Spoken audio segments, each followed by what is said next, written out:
The following story is told on the perspective of a female. I don't consider myself to be a particularly superstitious person. Okay, sure, I get a kick out of the horoscopes once in a while. My boyfriend and I like to humor the idea that spirits and poltergeists exist and how we'd haunt people when we die and come back as ghosts. In fact, my boyfriend refuses to go anywhere near a Ouija board, refuses to even think of it. I blame all the crummy horror movies that he watches. Why even tempt it, he'd say. Why would you want to taunt evil ghosts like that? Ghosts never play fair, and if you piss off one, you're screwed. I don't think he was ever serious, just precautionary. But maybe he was right. God, this all happened so long ago, but I'm still shaken. Can barely write about it now without my nerves acting up. Okay, here's the story. A few weeks ago, my mom, my sister, and I went to Colorado for an entire week on vacation. We were going to drive all over the state, visit parks, and go horseback riding and whitewater rafting, and so much more. I was excited, and I sorely needed a break from work anyways. We had driven 16 hours to get there and spent our first day rafting down the rivers. After an exciting day, we drove to the ranch house to go horseback riding. We got there at sunset, so it was unfortunately too late to ride, but we had all of next day to ride the trails and see the sights. The ranch, to say the least, was dumpy, all run down with scraps of steel everywhere, and the shoddy cabins we were staying in were in desperate need of repair. I swear, the roof of our shack of the cabin was a giant piece of drywall with shingles stapled to the top. My sister and I thoroughly checked the place for spiders and bugs before we even thought of bringing the luggage inside. It was only for the night, I thought to myself. Just one night in a dumpy shack with a rock-hard bed that probably had bed bugs under the sheets. This made me shudder. My mom tried to cheer us up. She had brought skewers and a pack of giant beef hot dogs to roast over the communal fire pit. Happy to get us out of the shack, my sister and I made a nice cozy fire, and soon a few other people from the other cabins came out and we all sat around the fire to roast s'mores and share some stories. We talked about where we were from, where we were going, and our adventures along the way. Pretty soon, the stories turned into tall tales and urban legends and all that sort of stuff you'd usually tell around a bonfire. That's when I woke up. I loved these stories, especially the scary ones. And hey, we're out west. We're in Native American territory. Why not liven up the place up with my favorite Indian myth, the legend of Skinwalkers? Now, for those of you who don't know, Skinwalkers are considered very evil, very dangerous beings. They were humans who gained the ability to take on the form of an animal by wearing its skin, usually through very dark and taboo magic. I knew all of this and told my story. After all, who doesn't love a good ghost story? Everyone seemed to enjoy it. I admit I took some creative liberties with it, just retelling an old werewolf story but with a skinwalker instead. I bullshitted most of my story, really. I added a few things that weren't even in the mythos. I gave our beloved, frightening skinwalker wide, crazed eyes with pinpoints for pupils with a matching insane smile. I made the skinwalker horribly misshapen with swollen joints for arms and legs that were too short, a head that never sat straight on the shoulders, and arms that were too long. I made it as terrifying as I could possibly imagine. No one minded. They actually really liked it, and a man from Kentucky admitted the visuals alone were enough to creep the guy out. Victory in my book, if you ask me. And once I was done, everyone decided it was getting late, so our firewood was dwindling, and it was as good as any time to turn away for the night. We packed in our skewers, our s'mores, doused the fire, and headed into the little shacks. I tossed and turned a lot trying to fall asleep. I couldn't get too comfortable in that damn bed. Our rock was probably cozier than the mattress, so against my better judgment, I got out of bed, walked around the cabin. I reasoned that if I stayed up late enough, I would be able to fall asleep on no matter what I was laying on. I think I briefly contemplated sleeping on the floor, but I wasn't that desperate. It was pitch black outside. No lights from any nearby street lamps, no car headlights, hell, not even the cabin lights were on. I don't remember seeing a single star. It's kind of creepy, but I shrugged it off as a shiver creeping up my back, as simply as a cold tile floor making me shake. I did, however, find it odd that there weren't any lights on at all at the property. You'd think there'd be a floodlight at the horse stables or on the main office, but there was nothing. This was really weird. I stepped outside in my flimsy foam flip-flops to get a better look. I could barely make out the ranch, and for some stupid fucking reason I decided to go walking around. Eventually, my eyes adjusted where I could see well enough to move around. I paced up and down the road where the cabin sat and circled around to the fenced-in field where the horses should have been out grazing, except there weren't any horses. Probably in the stables for the night, I reasoned. I shivered again. It was getting awfully cold. I turned right around to head back into my cabin. It was stupid of me to be all alone at an obscene hour. I had realized I needed to get back to bed. But then I turned. I saw something in the middle of the road. Its shape was swallowing up its surrounding darkness. I could barely make it out. It was tall and thin, so I shrugged it off as just a pole or something and kept walking. But then it moved. I froze. My breath caught in my throat and I could barely breathe. I just imagined that, I said. I just imagined it. I'm freaking myself out. Get your head fucking straight. It moved again. My paralyzed throat managed to squeak out a pathetically weak whimper as my legs began to lose strength. I shivered violently against a cold that was building up inside of me. My eyes began to focus on the impossibly dark figure standing against a barely visible sleet-gray night. Now I could see what it was. It was a person, but like nothing I had ever seen before. Its arms were impossibly long. Its legs were incredibly short. It had a torso far too long for its rail-fed body and a head way too big for its stick-like neck. Its right arm was sticking out to the side, swinging up and down. Its blockish head rolled onto its left shoulder, jerkingly twitched up and down, up and down. It didn't move other than that. It just stood there, twitching, arms jerking up and down, head lolling onto its shoulder. I just stood still, and like the dumb fuck I was. My cabin was a few hundred yards behind that thing, and I wasn't so stupid as to try to walk past it. My only option was to go around behind the cabins and stables and hope it didn't see me. So I forced myself to lift my foot off the ground and step backwards. My flip-flop made a wet, smacking sound as it flopped against my feet, and I immediately froze in horror. The thing stopped, too. It stood there, perfectly straight and perfectly still, listening. I stayed as still as I could. My breath was shallow and panicked, and I tried to force myself to slow breathing before I started wheezing. My heart thundered in my chest, my whole body was shaking, but I didn't move, and neither did it. I began to slowly, so goddamn slowly, bend over and slipped my feet out of those fucking flip-flops. My feet touched the dirt and crumbly gravel, but at least I could now move silently. I spared a quick glance to the side to see where I was going. 2 cabins were immediately to my right. I could slip between them with ease. There was no visible debris in between them. I only looked for a second. When I turned back and the fucking thing was gone. It was fucking gone. It fucking knew I was there. It was coming for me. Oh, fuck. Yet I still couldn't fucking move. I was paralyzed. I couldn't move no matter how loud my head screamed, "Run! Run! Run, you fuck! Run!" I heard something behind me. I turned instinctively, even though I knew fucking better. I still turned around. I was greeted with 2 bulging eyes. Oh, yes, its eyes, staring at me, unblinking, with 2 black pinholes for pupils and an insane smile that stretched far too wide to be anything remotely human. My paralysis was broken as I stared at it. I ran, crying my eyes out, trying to scream, but a horrible lead-like weight in my throat silenced me. My feet pounded on the dirt. I stomped over anything in my way. I even impaled my foot on a rock. I didn't even care. I just ran. I felt the cold creeping on my back. Oh God, that cold. It was sinking right into my bones. I couldn't stop shaking or sobbing. I didn't stop until I burst through the cabin doors and deadbolted the lock and leaped onto my bed. I huddled under the blankets, hiding my head there as I gasped and shook for breath. And I waited.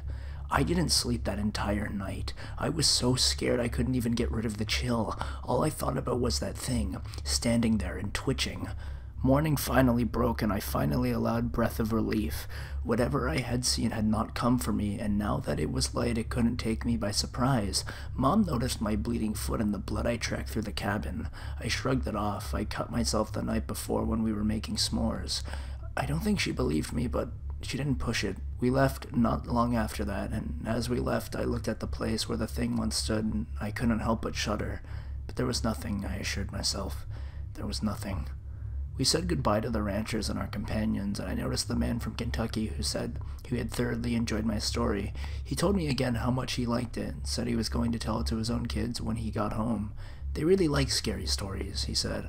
But as we drove away, his head rolled onto his left shoulder, and he smiled a wide and sane smile as he waved to us goodbye. It was a Wednesday night at my college and some friends were bored, so we decided to take a trip from our school to Foxwoods Casino in Connecticut. If you've ever been there, you'll know that Foxwoods is on an Indian reservation in what accurately can be described as the middle of nowhere. There is absolutely nothing besides the casino, save some old houses. We got to the casino around 10 p.m., 3 girls, 2 guys, and we played some blackjack. Around 2 a.m. we called it quits and decided to head back to our campus, which is about a 2-hour drive. The fog was really bad that night. New England fog is the worst. Then it started to rain, and the driving in that thing was no fun. I'm driving, my friend's in the passenger seat, and the 3 girls were in the back. The girls, being girls, started to comment about how dark and dreary it was outside. Also, they started to play the Native American spiritual aspect of where we were, getting themselves all worked up. Me and my friend in the front thought it was funny, but we were more concerned about how we were going to spend the money we just won at blackjack. My old GPS usually said to get on the main road. Main road in Mashantucket, Connecticut means a road with some buildings near it, right away. But I was using a new one and it said to take a different route. I was curious if there was a faster way back to the main highway, so I followed the new designated path. As I was making a left turn, the girl started to scream. I wondered what's up, and I noticed what we're turning into. Even for Nowheresville, the road was scary. There were no houses, just woods on either side, and although the road was paved, it had no well developed. Still, my GPS said we were on it for 1 mile before we had to get to the highway, so I just told them to relax. It was tough to see through the rain and fog, so I had to go very slowly. This wasn't fun, as I noticed that there was a creepy pond to our right, and we could hear noises in the woods around us. My friend told them it was just some Connecticut deer, but they were starting to get actually scared, not just playing around this time. And I did too. I realized that if my car were to ever break down in this scary place, I was going to shit myself. But my GPS said 0.2 miles and we're out of here, and that's when the girl started screaming again. I looked up and all of a sudden the road ended and the woods began. This wasn't some construction, the road just came to an end. The trees and such started and there was nowhere else but to go back. At this point I got really frightened. There was no houses or light posts around, just blackness behind the headlights. Now I needed to make a complete 180 to turn around and go all the way back. I turned my head to look back through the windshield to make sure I wasn't going to hit anything, and I saw the girl's face start to quiver. I knew they were ready to scream, but I didn't know what it was about this time. So I turned around. At the end of the road, staring back at us, was a dog. A skinny, brown-colored dog of decent overall size. It was sitting right in front of us, no more than 10 feet away, and although the fog and the rain were bad, we could see it clearly with my headlights on. And then I noticed it moved, but not toward us. It hopped onto its back legs and stood upright in a very human-esque way. At this point, everyone was silent, and I knew I couldn't kick it in reverse because there was a nearby pond I didn't want to drive into. I thought about just running it over. I love animals, trust me, but if you were to ever see this in this situation, you would probably think about it too. But the dog wouldn't get back on its fours. It instead continued to stare, a blank, dark stare, right at us. I saw it as it moved its front paws together, each other, slowly, just starting to clap. I swear to God, it just stood there, and it clapped, slowly, staring at us, silent. Finally, to cap off the creepiness, it sported this deranged smile as if this was the end for us in more than one way. I couldn't take it anymore. I turned my head around, put the car in reverse, did a 180 and sped my way as fast as I could until we hit the main road. The ride all the way back to school was nerve-wracking. I never felt so relieved to be back at my dorm afterwards. I'm never going to go back to Foxwoods, and I don't want to go near that road ever again. Now, before I begin, let me just say that having spent my entire life living in New Mexico, a lot of people I know have claimed to have seen skinwalkers. They're kind of our regional boogeymen, but ask a Navajo about them and they will either absolutely ignore the question and any questions you have to follow, or they will kind of laugh it off as saying something to the effect of, well, white people believe their myths. Well, here's my story regarding them. My father owns a small delivery service that operates out of Farmington, New Mexico. We mostly deliver small packages out to the middle of nowhere that are too much of a hassle for the larger delivery companies to bother with. My dad is the only employee we have for a few pickup trucks and a trailer. One day, we get a delivery out to Window Rock, Arizona, on the Navajo Reservation, about 2 hours from Farmington. My dad gets the call for the job while he's chilling with his Navajo friend, Travis, and his girlfriend. Travis mentions how he's got a family in Window Rock who he hasn't seen for ages and suggests they go with him. I was about 6 or 7 at the time, and it was summertime, so Dad decides we'll all go down together. He can do his delivery real quick, and then Travis sees his family. We can go check out the Widow Rock. Big rock face with a large hole in it that goes to the other side. It's pretty freaking cool. We had a convoy in separate trucks since my dad's was loaded with freight. We decided to bring along some talkie-talkies so we could communicate with one another. We spend our time in Widow Rock. Everything is genuinely uneventful until we started heading home along the highway with my dad and I in the front, and Travis's girlfriend in the truck behind us. I honestly don't remember most of the Widow Rock road trip, but this next part I will never forget. We're somewhere on the highway between the Widow Rock and Gallup, New Mexico, and it had just rained earlier that day and the road was still kind of slick, so we were taking it slow. On the left of the highway there is nothing but sandstone cliffs, and on the right there is a huge field separated from the road by a small barbed wire fence. We crest the top of the hill, and down at the bottom of the hill we see what appears to be a very large dog, sitting back on its hunches on the middle of the road, facing the cliffs. My dad calls over the radio, "Hey, Travis, do you see that big-ass dog?"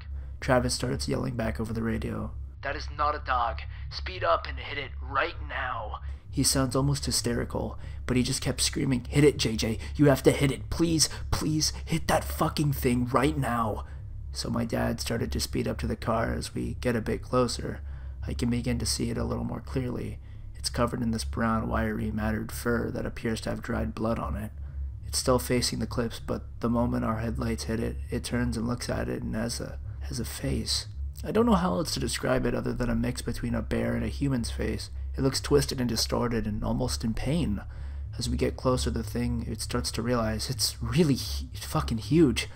Though it has this still sitting on its haunches, it's about shoulder height with the hood of the truck. We get nearly literal inches from hitting it when it lets out a scream that sounds like someone screaming as its lungs are being filled with water. It leaps backwards towards the field, landing just on our side of the barbed wired fence. Then it takes another leap and it's gone. Travis comes over with the radio again. "Holy shit, keep driving, we have to get out of here, we have to go faster." He kept repeating the last part, that we have to get out of here and we have to go faster. Pretty soon we are speeding like crazy, and just as we start to come out onto the outskirts of Gallup, we get pulled over. Travis pulls the truck over with us. Naturally, this is a cop, a Navajo man himself, very on edge, and immediately asks why Travis felt the need to pull over as well. Travis says, "We just saw a Skinwalker a few miles back and it has been following us." The officer immediately turned white, stammers something out about a verbal warning, gets back in his car, and takes off. We did the same. We didn't see anything else that night, but when we got home, Travis refused to let us leave without taking some kind of Navajo totem thing that was supposed to keep it away. So, yeah, I guess that's my Skinwalker story. Sorry for the length, but thanks for reading. If any of you guys have had any experience with Skinwalkers, please, I'd love to hear them.